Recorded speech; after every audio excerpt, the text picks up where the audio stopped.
नमस्कार, मैं आस्था टाटिया ईटीवी राजस्थान की ओर से आप सभी का स्वागत करती हूं जनमंच में। दुनिया भर में रोड एक्सीडेंट्स में जितनी मौतें होती हैं, जितनी कैजुअल्टीज होती हैं, उनमें से 10% भारत में होती हैं। ये एक बहुत ही डिसहार्टनिंग फिगर है।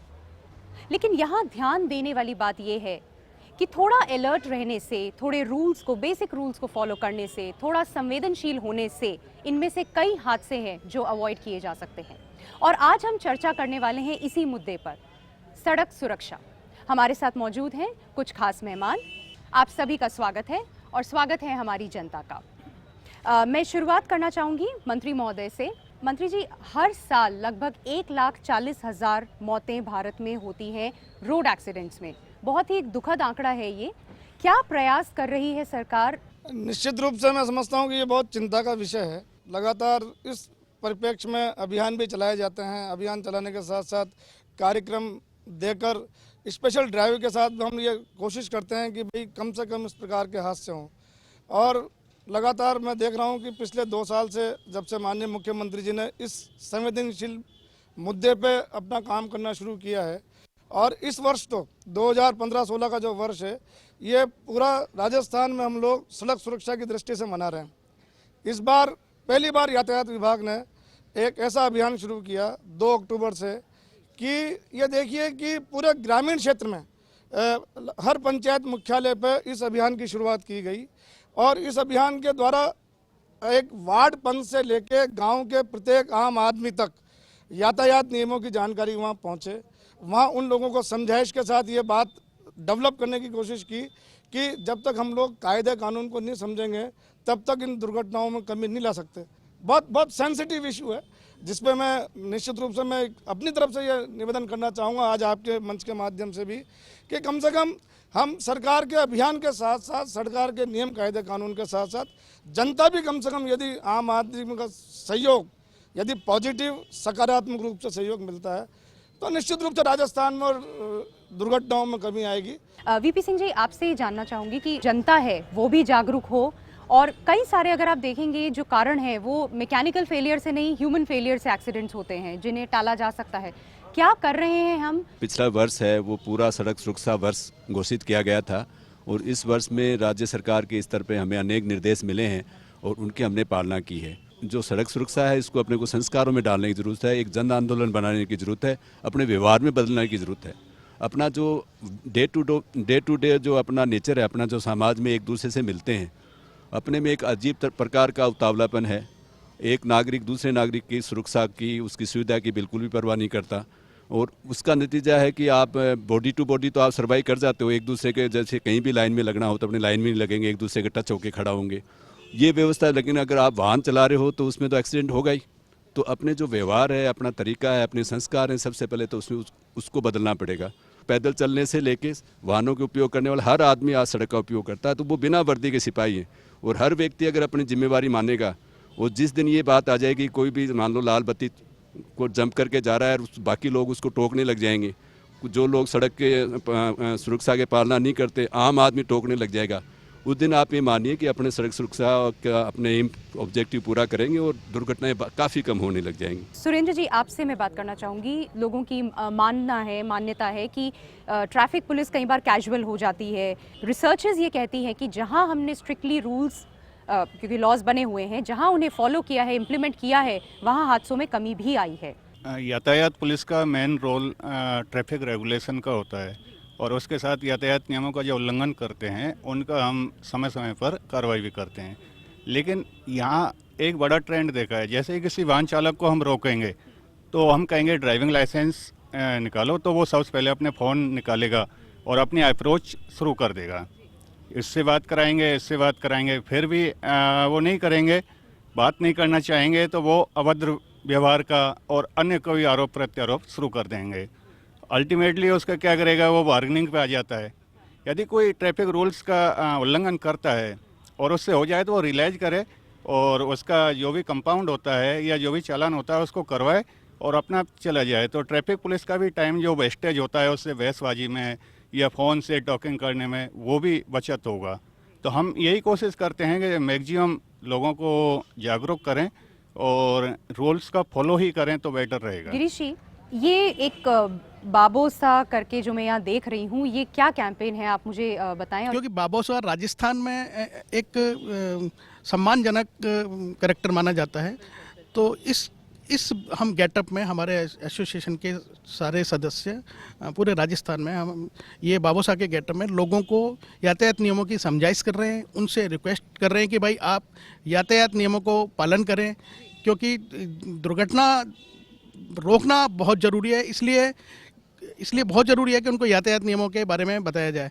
अब हम इस गेटअप में हम माल्स में जा रहे हैं, हम चौराहों पर जा रहे हैं, हम धानी गांवों में जा रहे हैं, रेलवे स्टेशन, मेट्रो, सब जगह जाके हम लोगों को यातायात नियमों को पालन करने के लिए उनसे रिक्वेस्ट कर रहे हैं। इंदु जी, अगर मैं बात करूँ, लाइसेंसेस जब दिए जाते हैं, जो आते हैं लाइसेंस लेने के लिए, कितने स्ट्रिक्ट हम हैं उस चीज़ को लेके? हमारा जो प्रोसेस है, लगभग सभी को लाइसेंस मिल जाते हैं, रेयरली कोई केस होता है जहां रिजेक्शन दिया जाता है? ऐसी कोई बात नहीं है कि भाई अगर सभी को लाइसेंस दे दिए जाते हैं।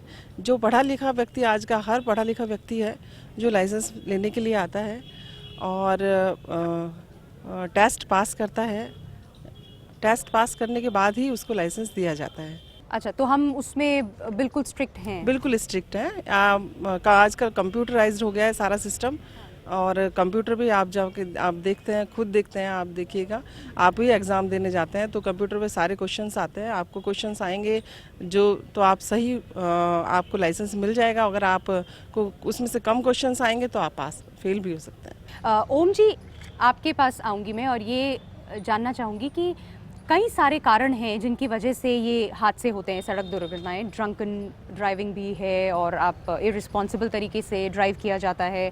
लाइसेंस जो हम बात कर रहे थे, कई लोग ऐसे हैं कॉम्पिटेंट नहीं है बट गाड़ी चला रहे हैं, अंडर एज हैं फिर भी चला रहे हैं। सड़कों की हालत कुछ ऐसी है, शार्प टर्न्स हैं, गाड़ियों की स्थिति ऐसी होती है। आपके हिसाब से क्या स्ट्रिक्ट एक्शन लिया जाना चाहिए, कहाँ कमी आ रही है? जो WHO की अभी रिपोर्ट आई है उसके अनुसार भारत में सड़क दुर्घटनाओं में मरने वाले लोगों की संख्या 2.5 लाख के करीब पहुंच चुकी है और सरकार द्वारा निश्चित रूप से प्रयास किए जा रहे हैं, पर ये प्रयास पर्याप्त नहीं है। सरकार को कम से कम 3 वर्षीय योजना या 5 वर्षीय योजनाएं बनानी चाहिए कि निरंतर हम चाहे कोई भी ये कैंपेन चलाएं, चाहे हेलमेट अनिवार्य कर दिया है, गांवों में भी अनिवार्य कर दिया, उसको लागू हो रहा है नहीं हो रहा, उसका प्रचार पूर्ण रूप से हो रहा है नहीं हो रहा है, इस पर ध्यान दिया जाए। सीट बेल्ट कैंपेन चलाया जाए, लेकिन निरंतर 5 सालों के लिए, कम से कम 10 सालों के लिए, जब जाके निश्चित रूप से दुर्घटनाओं में कमी आएगी। अन्यथा आंकड़े ज़रूर स्थिर हो जाते हैं पर कभी कभी बढ़ने की भी गुंजाइश रहती है, क्योंकि निरंतर गाड़ियों का भी हमारे स्टेट में समावेश बढ़ता जा रहा है। जनमंच पर हम चर्चा जारी रखेंगे, अभी वक्त है एक छोटे से ब्रेक का।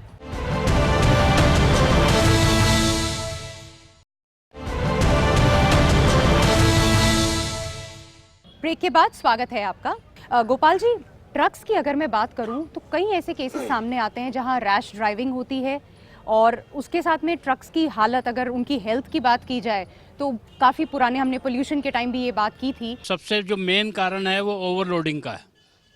ओवरलोडिंग को रोकने के लिए हमने बार बार मंत्री महोदय यूनुस खान साहब से, माननीय परिवहन सचिव आयुक्त महोदया गायत्री राठौड़ महोदया से भी बार बार मिल रहे हैं कि ओवरलोड पे सख्ती से रोकी जाए। और इसको रोकने के लिए हमने कहा कि आप जगह जगह कांटे लगाएं, CCTV कैमरे लगाएं और ओवरलोड माल को जब्त, सुप्रीम कोर्ट का ये आदेश है कि ओवरलोड माल को जब्त करके ही उस वाहन को जब अंडरलोड हो जाए तो आगे जाने की इजाज़त दी जाए। लेकिन हमारे काफ़ी प्रयासों के बाद भी अभी तक ओवरलोड को परिवहन विभाग ने रोकने की कोई कोशिश नहीं करी है। दूसरा जो कारण है, ड्रिंक, शराब पी के जो गाड़ी चलाते हैं, शराब पी के जो गाड़ी चलाते हैं उनको हमने कहा कि शराब, यहाँ पर क्या नियम ही इन्होंने गलत बना रखा है। शराबी को तो छोड़ देते हैं, वो कोर्ट से 150 रुपया का ड्राइवर तो लेके जुर्माना छूट जाता है, और गाड़ी को, ट्रक को बंद कर, जो ट्रक ने थोड़ा शराब पी है, कोई कार ने थोड़ा शराब पी है। तीसरा जो हमारा मुख्य कारण है, जो ट्रकों में हमने अभी परिवहन मंत्री और आयुक्त महोदया से जब मीटिंग हुई थी तो मैंने कहा था कि जो ट्रेलर चल रहे हैं, ट्रेलर वही ट्रक और ड्राइवर चला रहे हैं जो छोटी ट्रक चलाते हैं। इनकी स्पेशल अलग से ट्रेनिंग होनी चाहिए। जिनको ट्रेलर चलाने का ज्ञान ही नहीं है उनको अनुभव ही नहीं है, उनको ट्रेलर चला रहे हैं और वो रोड एक्सीडेंट कर रहे हैं। मैं बात करना चाहूँगी दीपक जी से।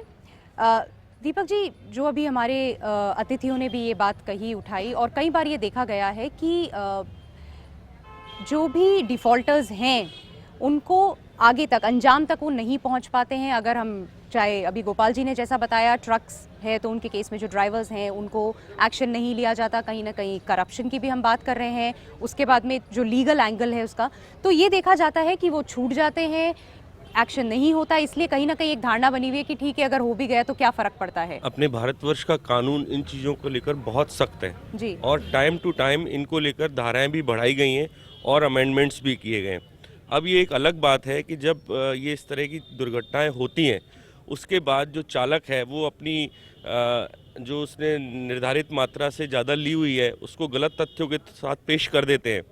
आप ये देखिए, सबसे पहले आपने कहा कि गाड़ी ने ड्रिंक थोड़ी की है।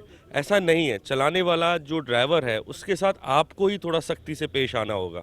गाड़ी कभी ड्रिंक नहीं करती, लेकिन गाड़ी जब तक नहीं छूटती जब तक आपका ड्राइवर का ज़मानत ना हो जाए।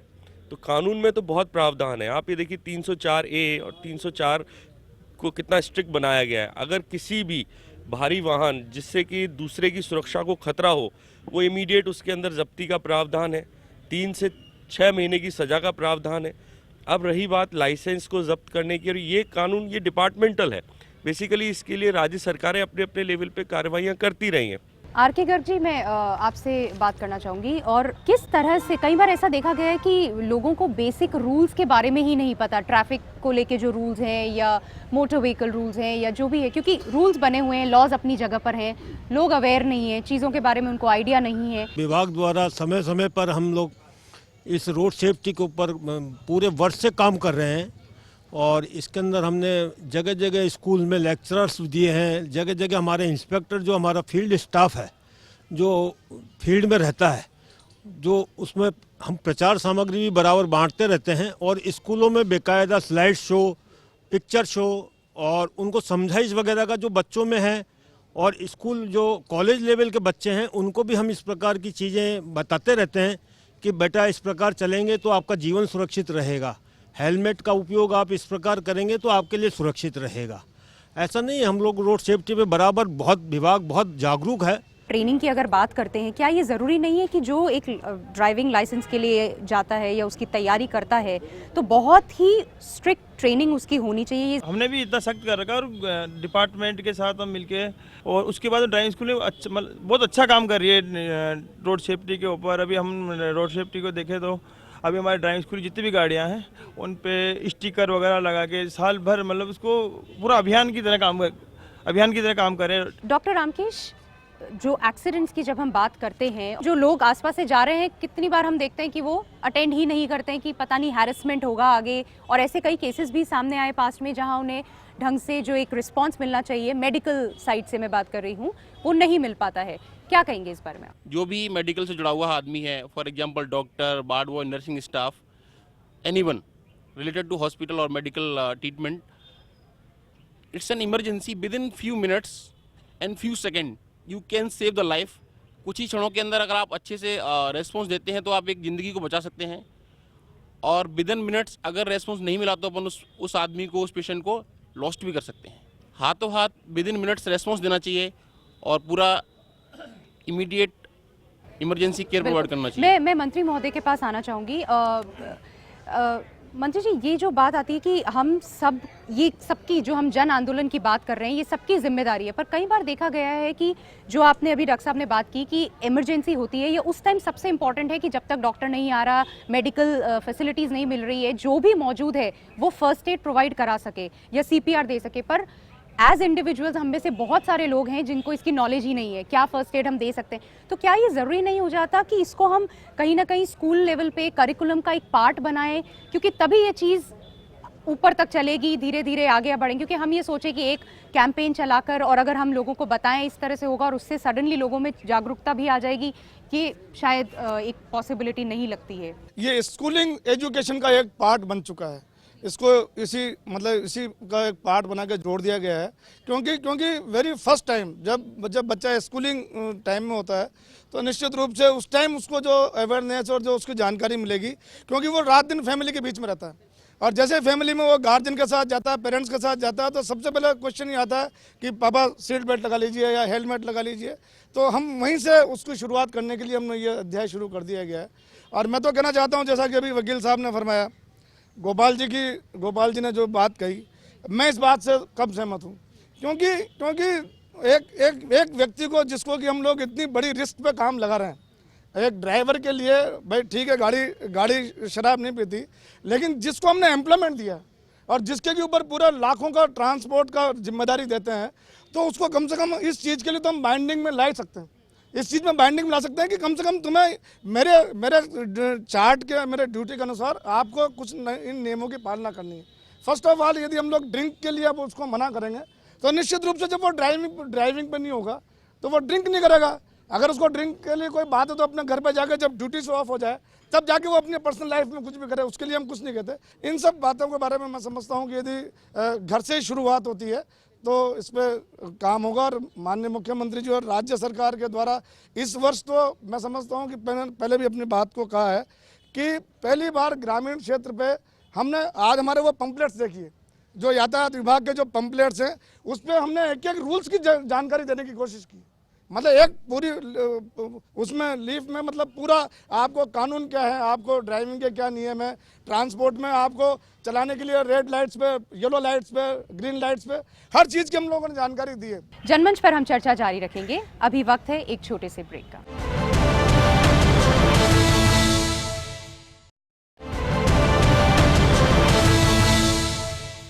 ब्रेक के बाद स्वागत है आपका। छोटू लाल जी, आपसे जानना चाहूँगी मैं कुछ कि मोटर रिपेयर की जब हम बात करते हैं तो आप क्या कहना चाहेंगे इस बारे में कि कई सारे ऐसे व्हीकल्स होते हैं जो शायद इस कंडीशन में, जिन्हें शायद रोड पे होना भी नहीं चाहिए, और उन वजह से भी एक्सीडेंट्स हो जाते हैं। ह्यूमन फेलियर तो है ही, बट कई बार मैकेनिकल फेलियर भी होता है। Jaipur motor repairing mechanic line की होती है। इसके अंदर जब गाड़ी एक्सीडेंट होके आती है तो उसके पुर्जे सिमट जाते हैं, तो हम ड्राइवर वगैरह जो कोई एक्सीडेंट में बच जाता है तो हम उनसे पूछते हैं कि भाई ये एक्सीडेंट कैसे हुआ। बोले हम तो रास्ते से जा रहे थे, कोई शादी ब्याह हो रहा था, तो वहाँ से पार्टी हो रही थी, वहाँ से 4 लड़के ने गाड़ी निकाल के लेके आए और तेज़ी से हमारे आगे भिड़ा दी। तो कई तरह के हादसे होते हैं राजस्थान में, जहाँ पे शादी ब्याह होते रहते हैं, वहाँ शराब पार्टी चलती रहती है। ड्राइवर, बड़ी गाड़ी की भी कोई गलती नहीं थी, छोटी गाड़ियों की नैतिकता समझनी चाहिए। भाई शादी ब्याह हो रहा है, भाई रास्ते में जाना है, अपने को ड्रिंक नहीं करना है। तो मैं आम नागरिक को यही कहना चाहता हूँ, भाई गाड़ी तो ठीक हो के रिपेयरिंग होके वापस रोड पे आ जाती है। आरटीओ अपनी जगह काम कर रहा है, पुलिस अपनी जगह काम करती है, राज्य सरकार अपनी जगह काम करती है, लेकिन गाड़ी रिपेयरिंग हो जाती है, रोड पे चालू हो जाती है, जिसमें घर में 4 मौत हो जाती है, वो मौतें वापस नहीं आती है।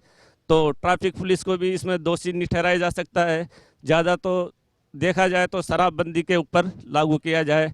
8 बजे बाद सब दुकानों को ऑर्डर है राज्य सरकार का, भाई 8 बजे बाद दुकानें बंद हो जानी चाहिए। उसके बाद में ब्लैक से इतनी दारू बिकती है कि दिन भर की बिक्री 2 घंटे के अंदर पूरी कर लेते हैं शराब माफिया। इस शराब माफिया को बिल्कुल ख़त्म किया जाए। जी, डॉक्टर नीलकमल, आपसे ये बात जानना चाहूँगी कि अभी हमने पहले भी, मैंने जो डॉक्टर साहब से बात की थी कि जब अस्पताल में लाया जाता है विक्टिम को, तो जो हम बात कर रहे थे कि लोग हेल्प करने से क्यों पीछे कतराते हैं, तो पुलिस रिपोर्ट और उनकी बात आती है, जबकि ये सुप्रीम कोर्ट की रूलिंग आ चुकी है कि विक्टिम से और जो उन्हें लेकर आया है कोई पूछताछ नहीं की जाएगी, पहले उन्हें अटेंड किया जाएगा, पर फिर भी ऐसा नहीं होता है। ह्यूमैनिटी, एक इंसान देख के डर जाता है कि अभी भी लोगों को पूरी अवेयरनेस नहीं हुई है, इसलिए कि अब फॉर्म वगैरह फिल नहीं होते हैं। एक ह्यूमन नेचर है, कोई एक एक्सीडेंट देख के वैसे ही जितना फिजिकली नहीं होता उतनी मेंटली ये इफ़ेक्ट करती है कि एक एक्सीडेंट हुआ है तो मेंटली बहुत ज़्यादा होता है। वैसे थोड़ा ह्यूमैनिटी अब पीछे हटता जा रहा है कि हम क्यों हेल्प करें, और भी तो लोग खड़े हैं। तो कोई आगे, पहले जब एक इंसान आगे होता है तभी उसके पीछे पीछे लोग आते हैं, तो इतने लोग आगे नहीं आ पाते हैं क्योंकि पहल कोई करना ही नहीं चाहता है। तो इसलिए मैं मतलब आजकल ये फॉर्म वगैरह, एक तो अवेयरनेस टोटली हुई नहीं है कि पूरा कि सबको अब ये फॉर्म वगैरह फिल नहीं होंगे, आपसे कोई अब ज़्यादा पूछताछ नहीं होगी, तो सबसे पहले ये करवाना चाहिए कि सबको पता होना चाहिए कि ये अब फॉर्म वगैरह फिल नहीं होते हैं, और इतना ज़्यादा भी नहीं है कि आपसे पूरा हर चीज़ पूछी जाएगी। तो अब काफ़ी हॉस्पिटल्स में ये बंद हो गया है, तो सबको हेल्प करनी चाहिए। हमारे जयपुर शहर में जितने भी जो एक्सीडेंट होते हैं, कारण कुछ न कुछ आम आदमी की उसमें बहुत सारी, एक तो पैदल चलने वाले भी रोड के ऊपर फैल के चलते हैं, उससे भी बहुत ज़्यादा एक्सीडेंट, आदमी निकल नहीं पाता है। मोटरसाइकिल वाला चाहे गाड़ी वाला हो, उसको लोगों को साइड ही नहीं देते हैं। वो भी एक रोड में बीच चलने का प्रचलन, जैसे गाय भैंस जानवर चलते हैं ना, जैसे इंसान मनुष्य जब अपने जीवन बड़ा मूल्य है, एक गाय बकरी कबूतर में उसी का दुख, इंसान का तो बड़ा दुख होता है, चाहे वो किसी भी जाति धर्म का हो, सबका सर अपना एक है। आजकल जो आदमी पैदल चलने वाला भी रोड पे साइड नहीं देता है, उसके बारे में उसको जानकारी नहीं है किधर चलना है किधर नहीं चलना है। कभी भी आप जाओगे, कहीं भी शादी ब्याह में जाओगे, चाहे कैसा भी आदमी हो, रोड के ऊपर चलने में असमर्थ रहता है। ट्रैक्टर ट्रॉली वाले के ऊपर ब्रेक नहीं लगते हैं, ट्रैक्टर ट्रॉली वाले इतनी तेज़ी से गाँव में आज भी चलाते हैं, उसमें मार भरे जाता है। वो कृषि के लिए होता है, नहीं कि व्यवसायिक होता है। उनके ऊपर भी एक बहुत बड़ा अंकुश लगाना अनिवार्य है। इंदु सैनी जी से आप अभी क्वेश्चन पूछे थे कि आरटीओ ऑफिस के अंदर जो लाइसेंस वगैरह ले दे के बन जाते हैं, ऐसी कोई बात नहीं है। अभी मैं 4-5 साल पहले मेरा खुद का लाइसेंस बनवाने आया था, तो मैंने रीडिंग मानी, वो 16 क्वेश्चन या ऐसे कुछ आते हैं, तो मैं खुद पहले टेस्ट में मैं खुद फेल हो गया था। फिर दोबारा मैं जब उसको पढ़ के एग्ज़ाम दिया तो मैं पास हुआ। आज जो चर्चा हमने की है उससे दो बातें बहुत इम्पॉर्टेंट है कि ठीक है, सभी डिपार्टमेंट्स को, चाहे हम ट्रांसपोर्ट की बात करें, चाहे हम पुलिस की बात करें, मेडिकल हेल्थ की बात करें, उन सबको साथ में काम करना है। कोऑर्डिनेटेड एफर्ट बहुत ज़रूरी है। पर दो चीज़ें जो इम्पॉर्टेंट है वो पहली कि ये शिक्षा सड़क सुरक्षा को लेकर घर में ही चालू होगी, और बच्चे जब छोटे हैं तभी से चालू होगी। युवा जो होते हैं, हम देखेंगे कई बार बाइक्स को तेज़ी से लेकर जा रहे हैं, एक्सीडेंट्स होते हैं, प्रॉब्लम्स होती हैं, उनको कहीं ना कहीं ये शुरू में घर पर ही पेरेंट्स को बताना होगा कि क्या इनसे हादसे हो सकते हैं, क्या ज़रूरी है।